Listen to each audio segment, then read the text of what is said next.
All righty.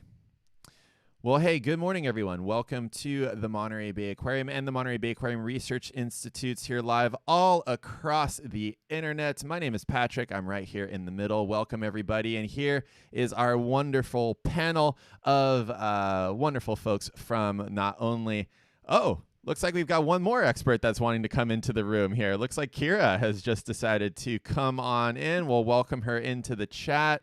And we'll see what kind of Zoom background she has set up already. But so I'm Patrick. I'm right here in the middle. Hello, everybody on YouTube, on Twitch, on Facebook, on Twitter, and Periscope. Hope I'm not forgetting anyone. Thank you, everyone, for being there. If anything breaks during this live stream on a technical front, that'll be my fault. And then down over here on this side, we've got the better half of the social media team here at the Monterey Bay Aquarium. That is Emily. Emily, how you doing today?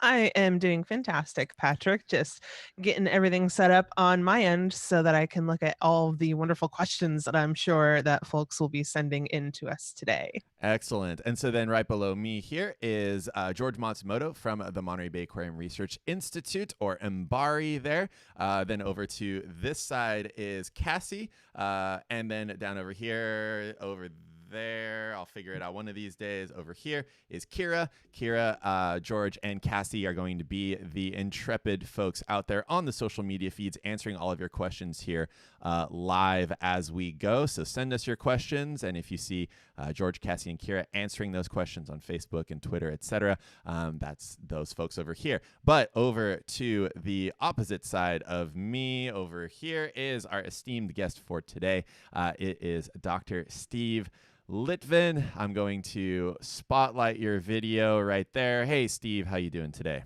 I'm doing great. Awesome. So we're going to be talking to you for today about the science of the changing sea that we have all around our planet there. But before we get started, we're going to do our classic intro to everyone of what's going on. So Emily and I work for the Monterey Bay Aquarium, which you may have visited. It's got the fishes, the kelp forest, etc. And the Monterey Bay Aquarium Research Institute, or MBARI, is a research facility that is located about 20 miles north of the aquarium in Moss Landing. And I'll pull up some neat little videos of that. Hold on, let me just get my production all lined up. Nice.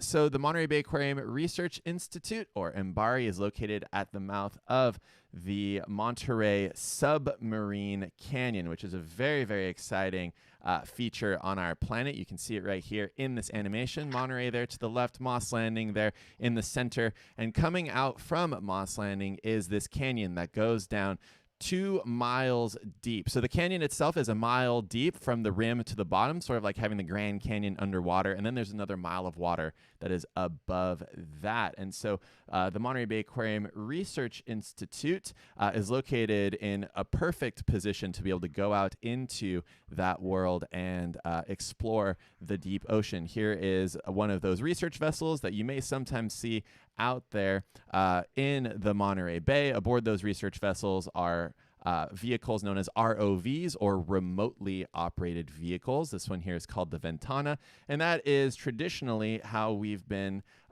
showing you in these Mysteries of the Deep programs, these deep sea environments with those cameras there on those ROVs.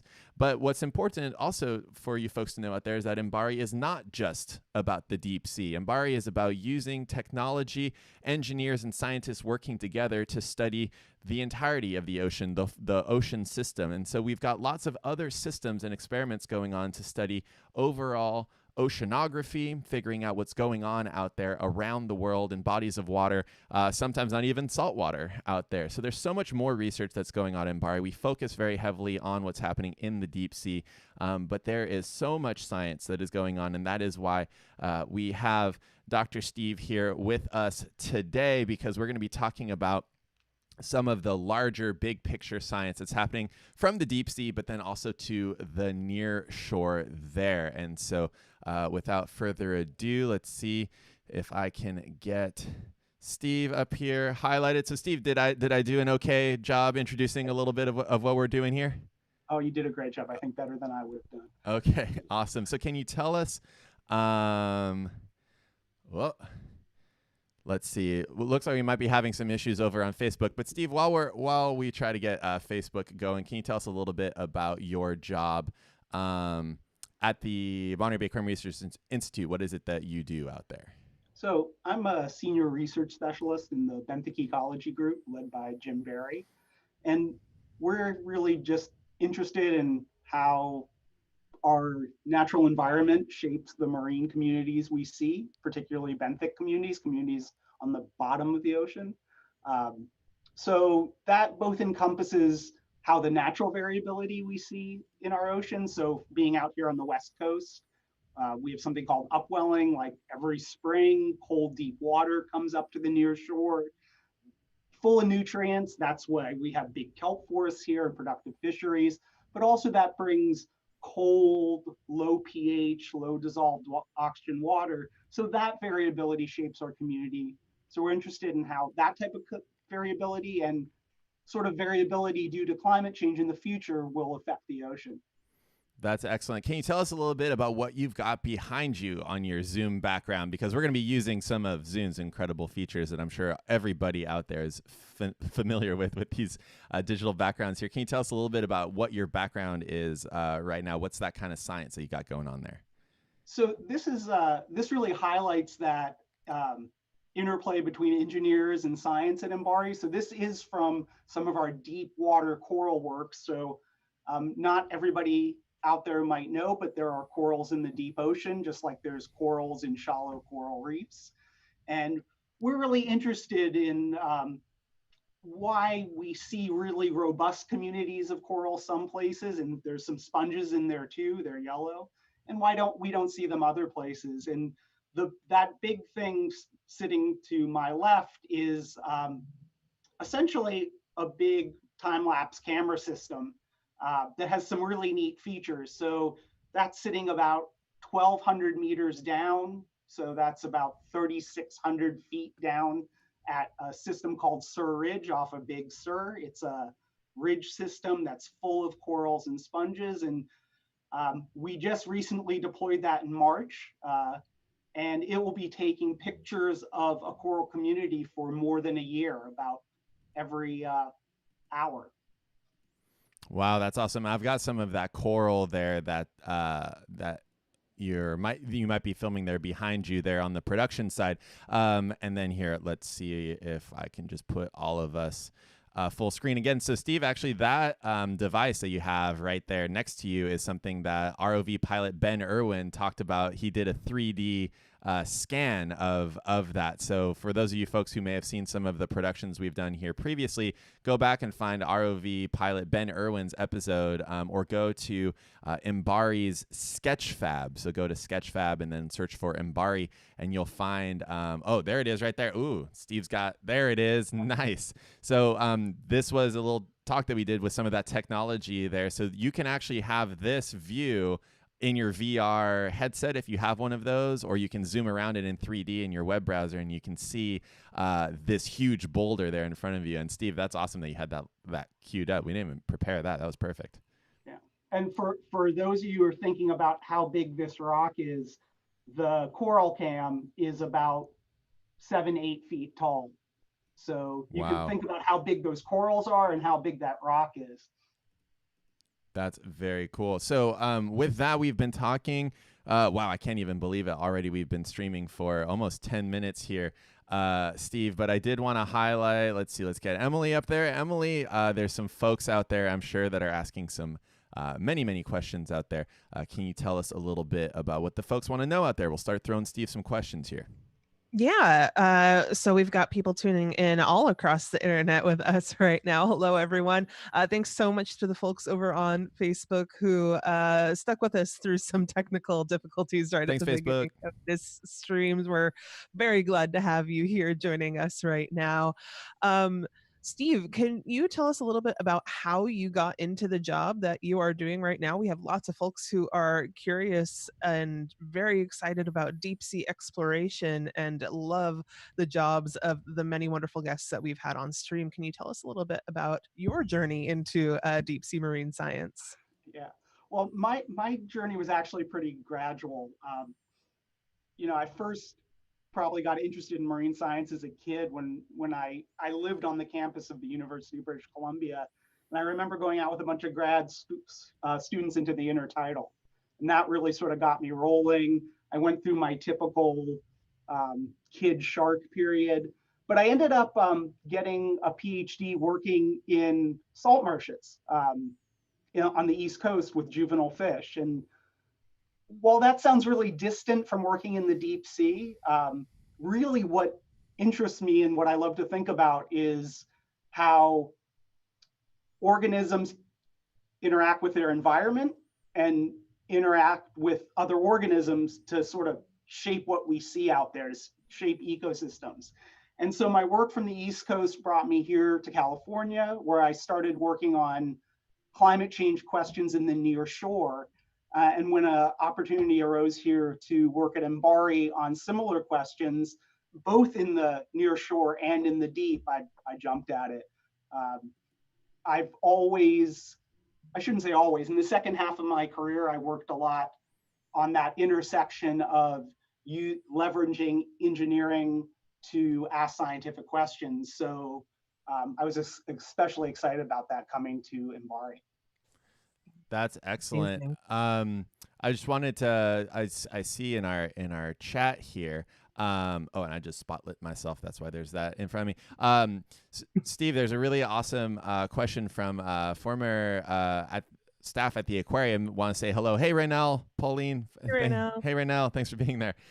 She has a question in the chat. What is the process of installing that huge device that you have there behind you? What kind of difficulties is there in trying to do some science when you need to get this huge hunk of tech down into the deep and make sure that that it's still functional? Can you tell us about that install? So that's one of the cool things about MBARI. So there's something really particular about this that gives us a lot of functionality. So this is us on the deck about to deploy the camera trap.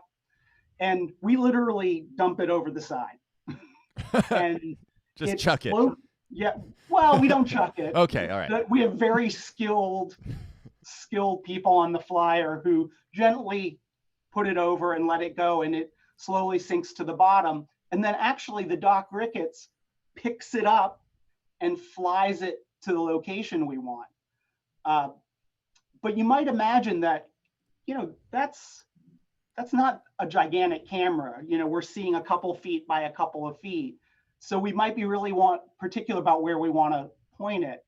So the engineers we work with took an extra step and gave us the capability to plug the dock rickets into the camera and take some photos, adjust the camera settings. Please don't ask me to talk about camera settings, not my expertise. Oh, I was going to ask like ISO and, et cetera. Okay, that's fine. No, moving on. That's okay. Sorry, shutterbugs out there.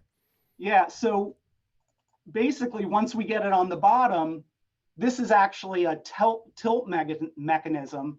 And this is the view we get while plugged into the dock rickets. So we can then tilt the camera, change some of the settings. And when we're satisfied, because we're going to leave it there for a year, we unplug it, leave it in place, and the dock rickets goes off. And, I'll tell you in December, hopefully, how it turned out.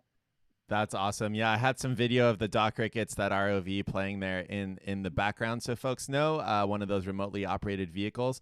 But yeah, so tell us a little bit. You're plugging your ROV into the, and like if anyone knows electronics and saltwater don't mix very well. So pretty incredible stuff that you've got going on there. Plugging sensors in, connecting back to the ship, and adjusting your camera angle. Really amazing. Yeah, and you got to give it up to the flyer pilots too, because you got to think we're 1,200 meters down. We go through all this engineering and all this effort to look at a particular coral, and they have to gently unplug this and not move the camera while they're doing it. So that's not a simple feat. Yeah, and I've got the flyer there behind you right now, Steve, so that folks know there's that research vessel. So the pilots have to do amazing work with the ROV. The ship captains have to keep the boat together. So really, really amazing stuff. That's always the fun science. Love to hear about from you all. All right, going back to the grid view. Emily, what kind of questions do the folks have out there? Yeah, we had a great question here from over on Facebook. Um, have you ever seen environmental damage due to drilling in our ocean, Steve? A lot of folks concerned, especially about some of the environmental or the changes in environmental laws that have happened recently. Yeah, personally, I haven't worked in any systems where drilling is prominent. So I haven't firsthand, either shallow or deep. It's just something I haven't particularly worked on. Gotcha. But some of the things that we are going to be talking about with you are related to changing oceans and human impact. So maybe that's a good transition point. Thank you for that question, Alice. But can you we can maybe transition into a little bit of that research that you're doing, Steve, with the rest of the folks there about some of our changing ocean out here. So whichever way you feel like going with it, like let us know. Project 1 or Project 2, up to you. Let's start with let's go back shallow a little bit. Okay.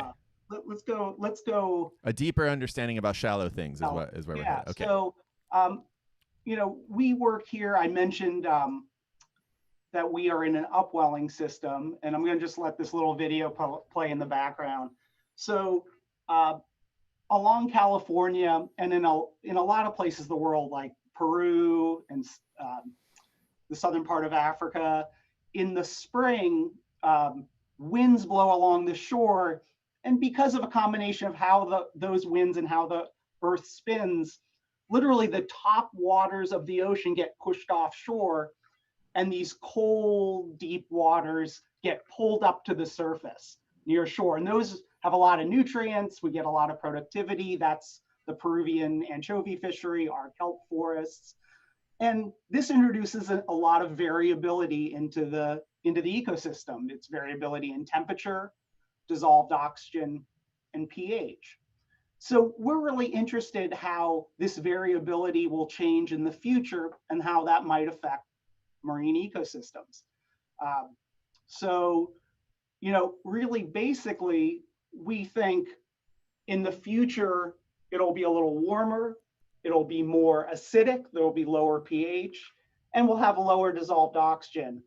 And we've been using abalone as sort of, I don't want to say our lab rat, but the species that we've been doing a lot of work on, because this is an abalone. For those of you who don't know abalone, it's a flat snail. It's also happens to be a tasty flat snail. So it's really important in aquaculture around the world. There's still commercial fisheries for it, though not in California. And we work on them because they sort of give us a lot of levers to play with when we think about how temperature and dissolved oxygen pH will affect animals in the ocean. And just Steve, just for if anyone's tuning in on Twitch or on YouTube who's familiar with the Aquarium's live streams of Animal Crossing, we've been playing this video game. I don't know if you're familiar, Steve, Animal Crossing.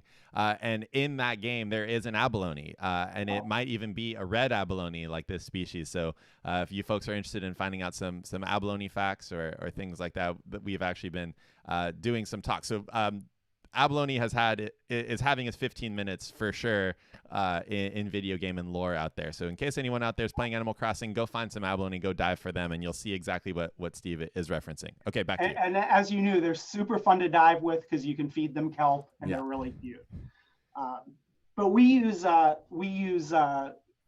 from aquaculture in our research. We get a lot of help from the Monterey Abalone. They support us quite a bit. And, they're really fun to sort of think about doing work on them because when they're juveniles and adults, they're sort of crawling around on the bottom. They move, but they don't move too far. So something about the habitat they're in. But they also have sort of cool reproduction. They fertilize in the water. So they have sperm and egg that go into the water and fertilize, and then they float around for a little bit, going from a soft larvae to forming a shell, and then after about, let's say 14 days, they find a rock to settle on, and they settle and they turn into the abalone we know. And so we might think that there's a lot of sensitivity early on with these species to things like temperature and particularly pH, because they have to form shells, and the lower the pH, the harder it is to form a shell. So this idea of how future ocean acidification, lower pH, might affect them is particularly interesting to us. But we have, again, these systems they live in are really variable, so we want to do the experiments in that context. And this is where the MBARI part comes in. We don't always spend a ton of time in the lab doing these kind of experiments, but because we wanted to simulate that upwelling, that's where it took MBARI resources. So what we wanted to do was, if here's sort of natural variability, you see all these ups and downs, our engineers wrote software and built us a system that lets us simulate that in the lab. That's awesome. And yeah, so that takes software engineering, electrical engineering, all sorts of feedbacks. That's Charles Bach. He's was a postdoc here. He's now working on endangered white abalone down in San Diego. So we've been looking at how upwelling and today and in the future will be affecting fertilization, larval development, and juvenile growth, and growth of shells and growth of tissue, so growth in general. That's awesome. And Steve, I just want to point out that these are some legit graphs that you're bringing to the table here. You know, for the folks out there that are tuning in. Here, let's see if I can get everybody back up on screen here. For the folks that are tuning in, this is really something that, like, as someone who works for the aquarium, talking to visitors and people, Steve, this is always the really cool thing about finding out what MBARI is working on, is because you're coming up with so many amazing systems and technologies to study something that, you know, at the aquarium, here's the abalone over here, but then there's so much complexity to the life of an abalone, and then you're able to recreate some of that with those experiments. So that's really cool. I know that people probably have a lot of questions. So Emily, I wanted to go to you. What kind of questions do we have here at the moment about this work?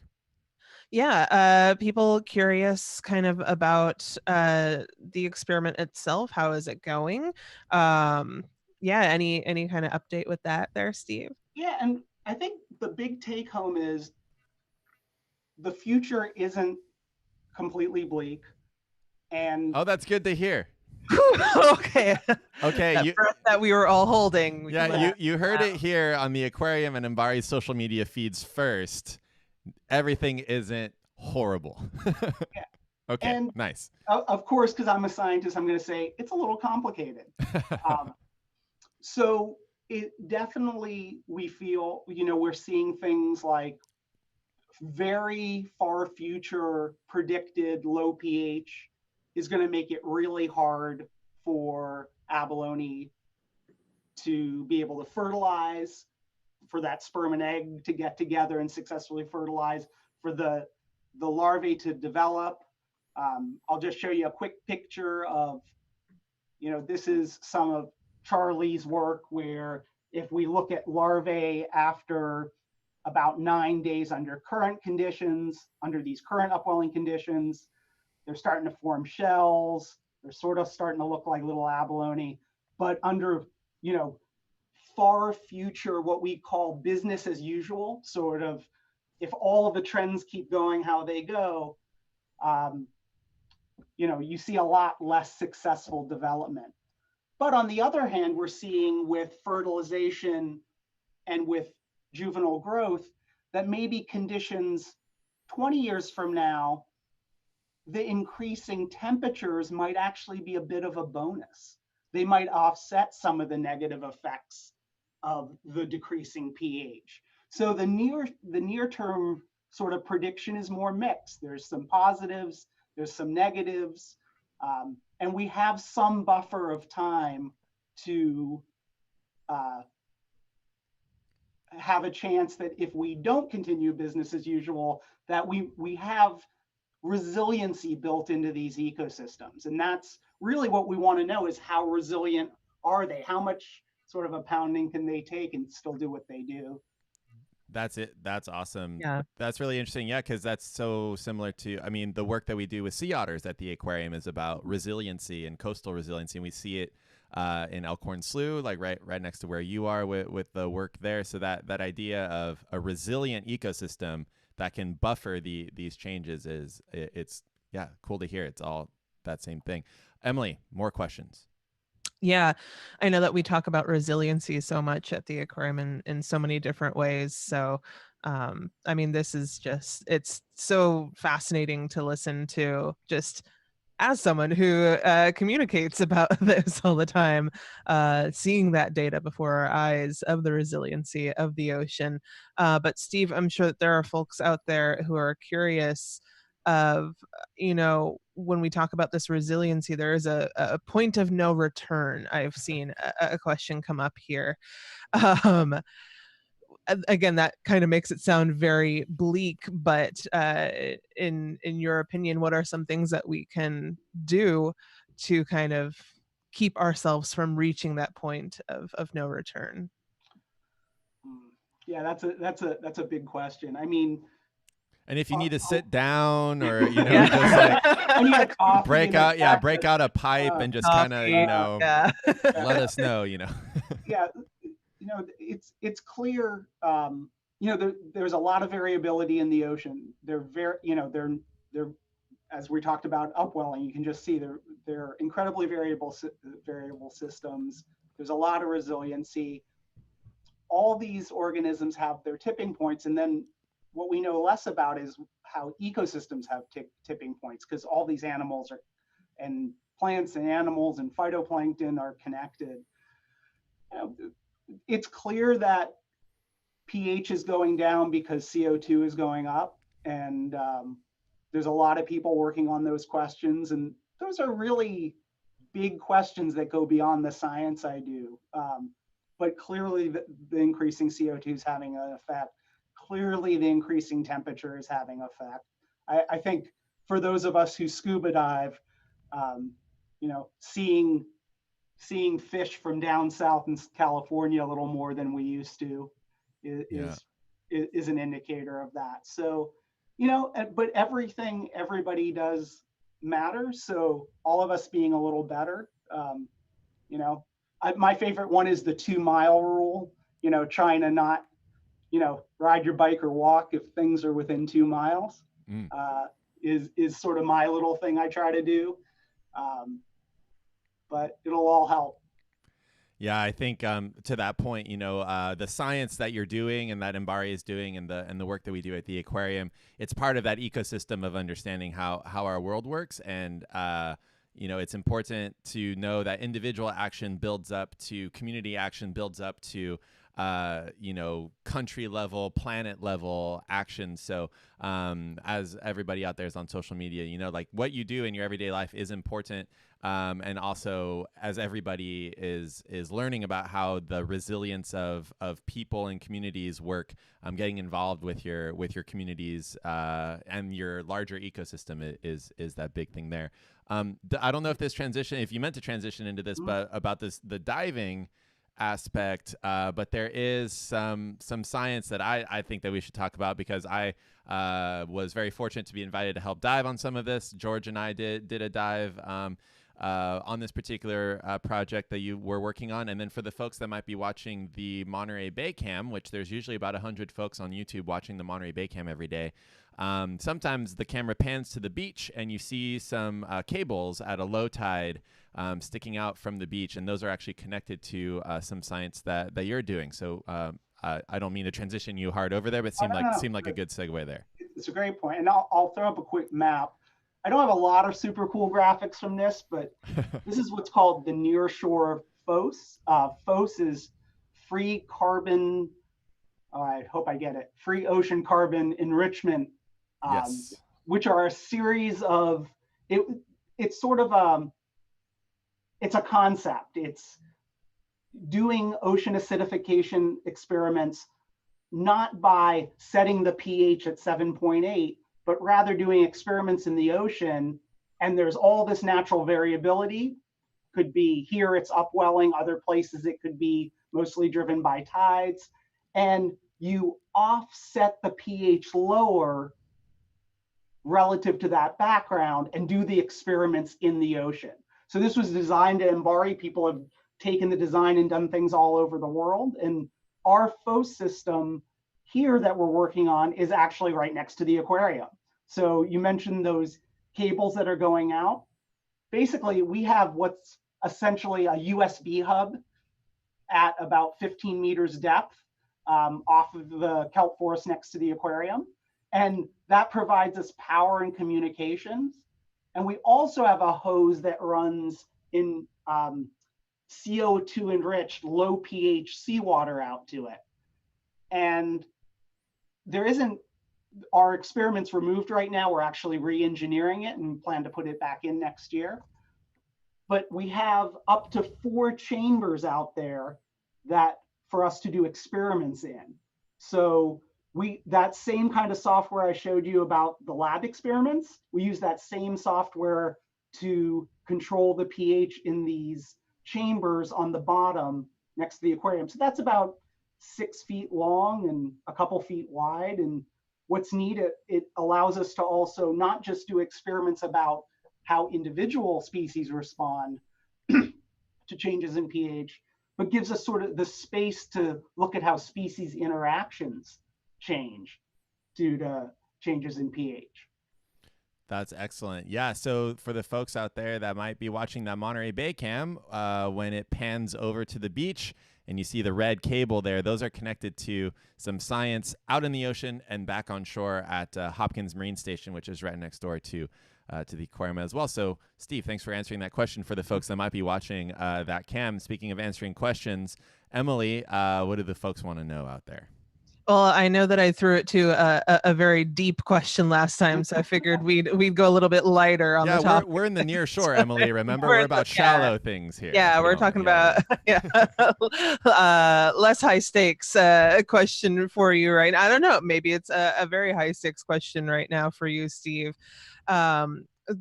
Through studying the ocean and stuff, we just spent a little while talking about abalones. Folks are curious. We have a lot of abalone fans out there. Are abalones your favorite ocean animal, or do you have a different favorite ocean animal? I'm going to make someone not happy. Oh, you're going to get yourself in so much trouble, Steve. They've grown on me. They're really cute. I had a favorite abalone, actually. Before here, I worked at Hopkins Marine Station, and for about 2 years, we did, every month we went out and surveyed a transect in the kelp forest. And for that whole 2 years, there was one crevice with a big urchin and a big abalone that never moved. They were friends. They lived in that crevice. We'd feed them every time. So I think that abalone as an individual is my favorite sea creature ever, because I got to know it very well. Well, and it's good to know too that abalone with its friend urchin was not abalonely out there on the reef, and when you're out there doing the science. We're just here for those puns. I got Kira and George at the same time, and Cassie over there rolled her eyes pretty hard, so that's great. Emily, more questions from the folks out there. Yeah, we've got folks who are curious for this kind of work that you're doing. Is a graduate degree required? What kind of schooling do you think that someone who might be interested in getting into the marine sciences might need to do work like this? It's very important, especially as our oceans keep on changing. And so it's wonderful to see so many young folks out there who are excited about possibly becoming a marine scientist. Yeah. Well, you need at least an undergraduate, and there's people working in the marine sciences who have undergraduates, PhDs, masters, and of course the work changes a bit as you change degrees. It's not better or worse, it's just different. It depends what you really like and what you want to focus on. I'd say for a lot of our engineers here don't necessarily have graduate degrees. I'd say most, but not all of our scientists. A lot of our scientists have masters or PhDs, but and there's also lots of ways to approach it. You don't actually need a marine science degree to do marine science because it's an interdisciplinary field. Um, on the science side, there's chemists, there's physiologists, there's ecologists like me, there's um, geneticists. So it's my advice always is sort of figure out what aspect of marine science you really like early on and sort of focus on that and become an expert in that and apply it to marine science. I should say that, but I haven't followed that about half of my career too. So That's but, that's awesome. Yeah, so what you're saying is that, like, similar to the ocean, when the degrees change, things also have to adapt and yes. change there. So yeah, sorry, it's just bad pun central over here. But no, thank you for that, Steve. I wanted to make sure that we cover all of the science and work that you're doing. Was there another big project you wanted to bring up to people to kind of show what you're doing right now with changing ocean happenings out there? Let's just talk a little bit about the deep coral and changing ocean, which is a lot more work in progress. I'll just pop up quickly one or two things. So again, this all comes back to how organisms interact with their environment and other organisms, and that environment could either be the current environment or some future one. So we're asking those questions. We're trying to ask those questions with corals using a couple of different things. One neat thing we're doing, that's another tool we sort of throw around here, is the benthic respirometry system. So this sort of measures how hard, essentially it measures how much oxygen an organism is using.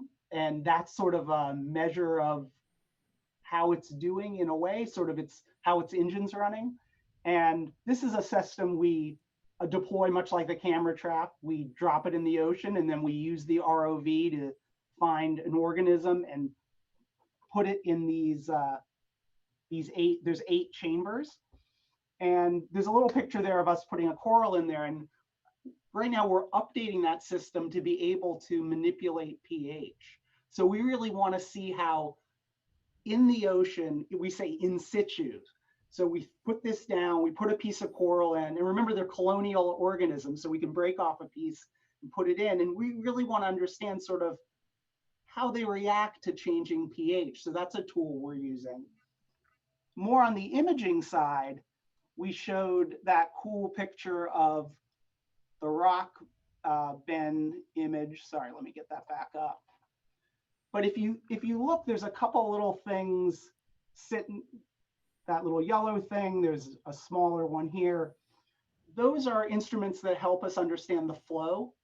So we put out a suite of instruments that let us know the temperature, the dissolved oxygen, the flow, and we're trying to figure out how all these factors affect the success of corals. And one thing we really are hoping to do in the future is, so we're here at sort of the mouth of the Salinas Valley, which is, the lettuce capital of the world, huge agricultural area.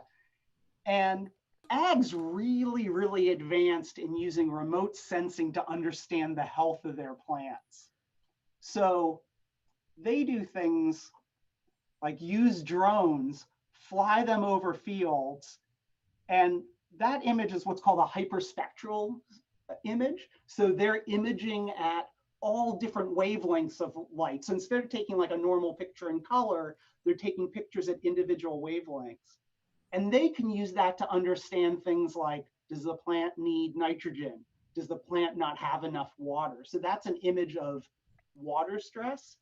And we have this idea that either something like the coral cam or maybe some smaller instrument that the ROV can point at a coral can tell us something about coral health in the same way.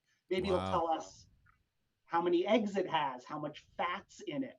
So fats are important energy to corals. So we're just starting to work on that, but we think there's some promise there. So talk to me in 3 years. Okay. um, Yeah, set. but that I just wanted to say that we are also asking these questions about how climate is affecting organisms down deep. We're just using slight different tools, though we are going to loop around and try to culture, bring back corals, keep them in the lab, and use the upwelling system to do experiments there as well. So That's fascinating. And Steve, this is new science that I'm just now finding out about right now. Not only what the ag folk are doing and able to do with that imaging, but then how it might apply to the deep sea. So this is really fascinating. Is that something that happens pretty frequently for deep sea scientists to kind of look to other industries that have maybe more, not more funding, but like more eyes and minds working on it to try to bring that technology and apply it into deep sea stuff, so you don't have to reinvent the imaging wheel every time? I think for imaging, for sure, I think that might be a better question for Kakani than me. She's much more Okay, an get her on the line. but yeah, definitely as I've started to delve into the imaging world, there's just, I mean, you think about face recognition, how much money is being put into that kind of imaging. There's just, though MBARI is a wonderful resource and there's other great oceanographic institutions, there's just so much else going out there on imaging, machine learning, hyperspectral, the ag industry is massive. So we look to it quite a bit, at least I do for this. Fascinating. Emily, I'm gonna hop over to you, see what the folks may have been wondering here in this time. What kind of questions do we have for Steve?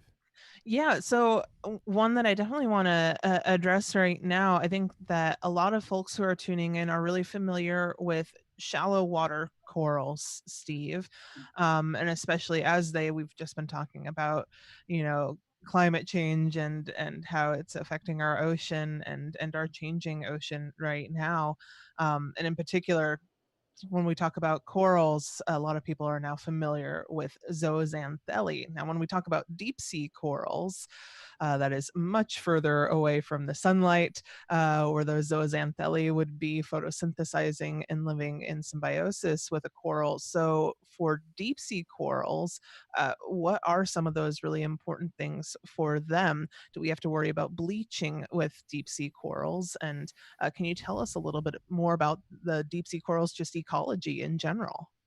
So what's nice is we don't have to worry about bleaching because they don't have zooxanthellae. Yeah, so as you mentioned, there's no light. So they don't have the symbiotic algae in them. They're purely heterotrophic. Heterotrophic meaning they eat stuff. They get all their energy from eating stuff. And most of it's thought to be sort of marine snow, like you have in your background. Um, Organic matter that floats from where there is light in the ocean, where the phytoplankton is produced, floats down, and the corals eat them, though they'll also eat zooplankton, so little tiny shrimps. And that's actually one of the questions I'm really interested in is how important are different sources of organic matter to them? And we're also really interested in how changes in ocean productivity affect their growth. And though I'm not the expert in it, there's one really cool way to do that.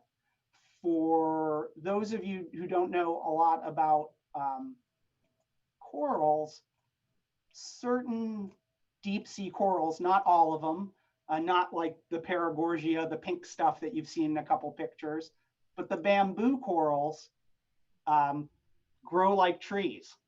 So these are a bunch of, here is a live bamboo coral right behind me. To my right is on the Western Flyer, a bunch of skeletons of corals we've collected. And if you cut those corals across like you'd cut a tree, they have rings. You can see the center of the coral, you can see the edge. And we work with scientists, the guy in the orange jacket, that's Tom Gilderson, who can get in there and sample across the coral and get information about the growth of the coral, changes in ocean productivity over time from doing different chemical analyses. So we're trying to again, in the context of climate change, changing ocean productivity, maybe changing temperatures, how it's affecting the ecology of these corals and their growth and success. They're really slow growing. That's awesome. I had some of the bamboo coral there playing in the background while you're mentioning that. Emily, more questions for Steve. Yeah, we did also have some questions from folks. We were just talking about the agriculture that is close by. Do you see, runoff from that affecting our ocean at all in the studies that we've been doing at MBARI? So I'm trying to think beyond my own work, because in my own work I haven't. We also have Elkhorn Slough here, which is, for those of you on the East Coast, a slough is an estuary. And they get a lot of nitrogen and nutrient dynamics from it. I have to admit, I'm not as familiar with with the work that's been done by MBARI on those questions. We have, I'm trying to remember, I'm trying to not mix up work from different places. So I'm not familiar with any of the work, let's say, in the canyon associated with that. Gotcha. Awesome. Thank you so much. Great. And for everybody who's tuning in right now, we are currently talking to Dr. Steve Litvin of MBARI. This is the panel of MBARI folks, Monterey Bay Aquarium Research Institute and Monterey Bay Aquarium here. It looks like we have maybe about 10 minutes or so to go here on our time. Steve, is there anything that we really wanted to cover here before we do some rapid fire questions from the audience? Did you have more related to the bamboo coral, or more of that deep sea imagery that you wanted to cover? No, I think you guys got a pretty good idea of sort of what we do and what we're working on. I saw a question here about crinoids. About I'm not sure if it's a question whether what eats crinoids or what eats the corals. Crinoids don't eat the corals, but other deep sea stars do. And actually, we've done some experiments of taking already knocked over corals that have some live tissue and then putting them out, taking a GPS coordinate and going back to them repeatedly over years to see what is eating them. And that's also something we hope to do with the camera system we have out, to have this idea of how corals are interacting with their predators. That's awesome. I'm playing a crinoid behind you right now, more commonly known as a feather star, and you can see it swimming there in the back. So you got some crinoid action there behind you, Steve. You do see them on the corals quite a bit. I think they're hanging out and feeding on plankton. Nice. Here's some basket stars on coral that I'll just play in the background because they're just absolutely gorgeous. Emily, I'll go to you for some rapid fire questions before we wrap up here with Steve. All right. So first rapid fire question for you, Steve. What gives deep sea corals their beautiful colors? I don't know. Oh. All right. First one, and we've stumped him. Great job, chat. What's important to point out, just for the group out there, is that this shows that there's so many different people working on the same thing, right? Because Steve, you're focused on a lot of the biochemistry and other aspects of it. So there's so much knowledge out there at this point in science that we can't all know every aspect of everything there, right? Oh, for sure. I'm definitely interdisciplinary and not an expert in everything that I work on. There you go. So there's hope for all of us out there for sure. Awesome. Okay, Emily, more questions. How fast do the coral cuttings that you bring back to the lab grow? So far, not at all, because we haven't been really successful. And this is something I'm hoping to rely on our wonderful partners at the Monterey Bay Aquarium to help me with, because they have so much experience keeping different organisms in the alive. So we haven't really focused on the lab work yet. So we brought some back, but we haven't had much easy success. So we're going to revisit that probably in the next year or so. Very cool. That's awesome. Emily, I don't know if you saw, we've got a rad question from Raynell again. Raynell, hello again. Yeah, sorry, go for it if you got Raynell's question lined up. Yeah, I've got Raynell's question lined Perfect. up. Yeah, Steve, what do you think is the most underhyped benthic organism? So you want my favorite underhyped? Yes. Yes. So it's actually a shallow water one, and it's not really a given species. It's emergent benthic zooplankton in the kelp forest. So whoa, describe that.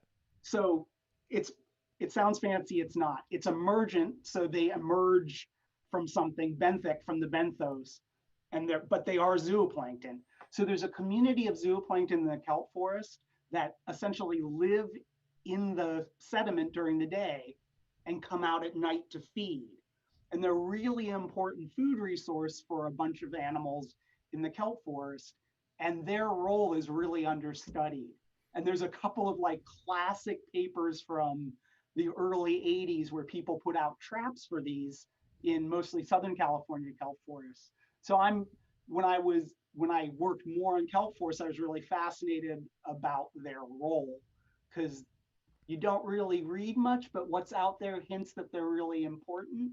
And I love food webs, so I want to understand all the animals in food webs and how they're connected. So what kind of organisms in the zooplankton are they? Are they arthropods, worms? What are we talking? They're arthropods. Okay. Yeah. Cool.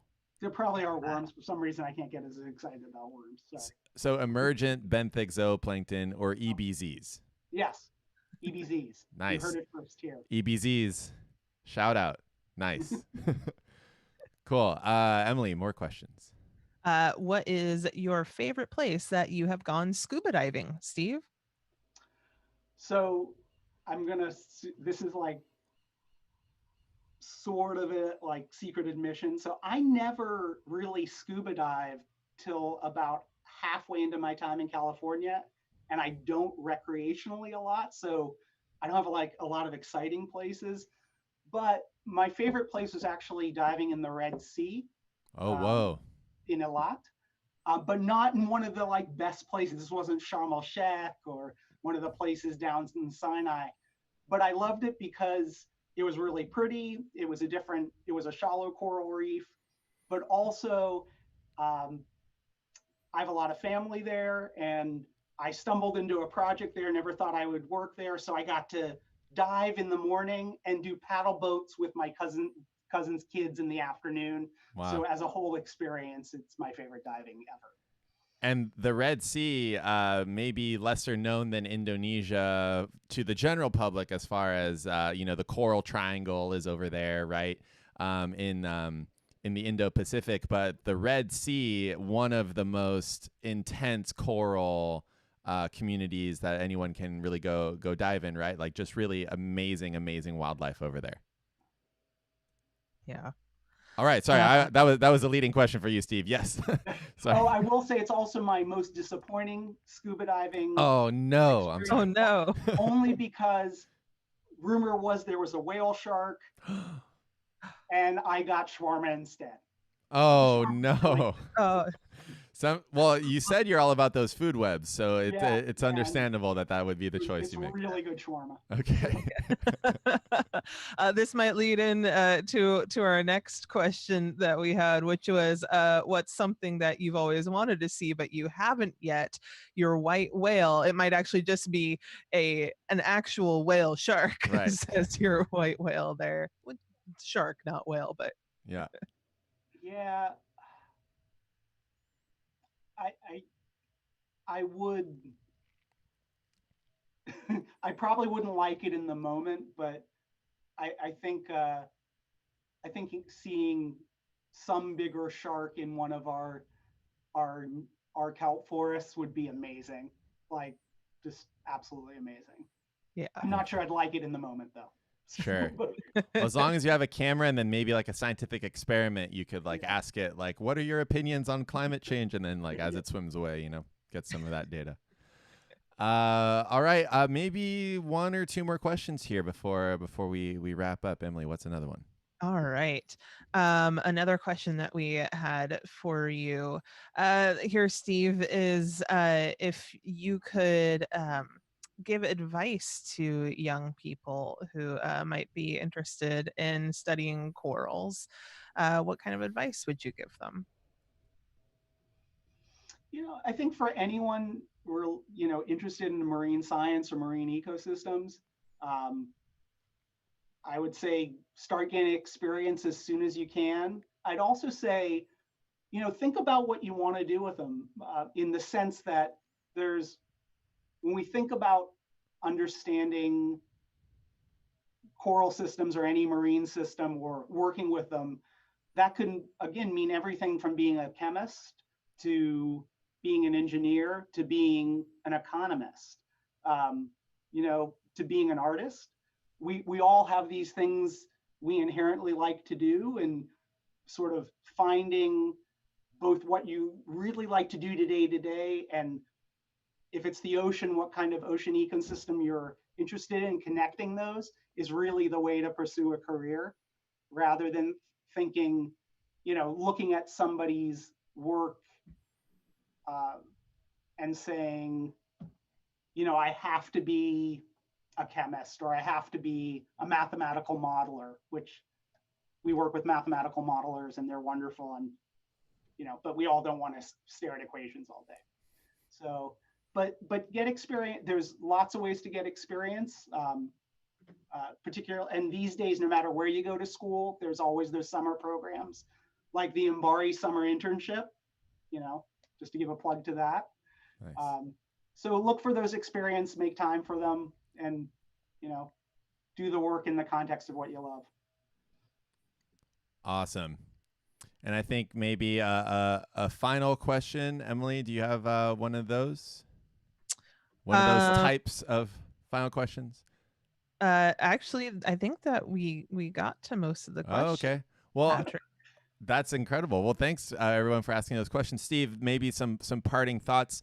You know, us here on this chat, a lot of us are on social media a lot. Obviously, everyone is reading the news, and we all are currently in this situation of coronavirus and mass disruption to our everyday lives, and similarly to mass disruption that is already happening around the world from climate change in different ecosystems, and similar to the type of disruption that might be happening going forward. So I think a lot of people are seeing a lot of very charged, very negative things about how everything is going. And clearly we're all experiencing a very difficult time. As someone who's studying the science of how the climate is changing and how humans impact it, what keeps you going and not just like piecing out and going and hanging out at the beach and just, like, well, we're done, like what? So as someone who's out there studying the science, what can you tell the folks who might be tuning in? Like, what is it like to know what's happening, and then what does the future look like? I think in that sense, what keeps me going is, um, there's lots of resilience in the ocean. Um, that might not mean the ocean you see right outside your front door is going to be the exact same um, in 10 years, but over time, those systems have changed a ton. And, the work I've done, not so much in the deep sea, but I worked a lot in marsh restoration, salt marsh restoration back in the day. And we can make a difference. There are lots of positive things we can do. And as you talked about, all those individual things scale up, and we can do things for a healthier and more resilient planet. Awesome. Well, thank you for sharing all of that. Great knowledge there, Steve. Good job on the slideshow there in the background of all that stuff. Very complimentary. To everybody out there who's on the social media feeds having their questions answered by George here, by Cassie and Kira over there. Thank you so much for all of those questions. Thank you so much for all those answers. Emily, we answered all the questions. Incredible. We did it. I think this might be a first for our stream. I'm not sure what that says about me though. No, it means you covered all of it. It's great. Great. Nice. Well, thanks for having me, and thanks for everybody for helping out with the questions and the support. It's great.